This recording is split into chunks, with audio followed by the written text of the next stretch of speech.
In a small private clinic in Kentucky, this fertility specialist is planning to make medical history. He intends to clone a human baby within the next 2 years. There's no doubt in my mind that this can be done, and it will be done. I think it's an inevitable development. I keep saying and using the term, the genie is out of a bottle. I have been told that I only have less than 1% chance to have a child of my own. He's had hundreds of emails from couples desperate to have a child that's biologically theirs. The technology, I mean, they saved my life when I was 16 years of age.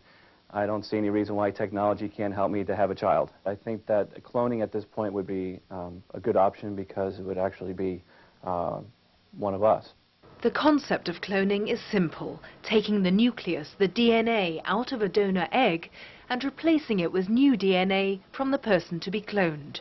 After a few days, the resulting embryo can then be implanted for pregnancy. It's worked before with animals. Only last year, the first monkey was cloned.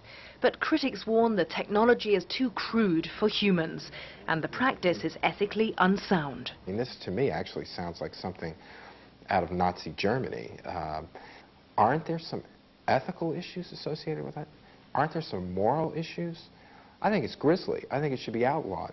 The choices that the world has today are such that we that develop it in a responsible fashion, under the guidance of the world and under the observance and the microscopes of the world, rather than somebody developing it in their clandestine laboratories. In most of America, cloning hasn't been outlawed, but public hostility is such the professor is looking elsewhere. By next year, there could be a clinic where the first cloned babies will be born. In the next few weeks, Dr. Zavos will be flying to the Mediterranean, where he'll be scouting out possible locations.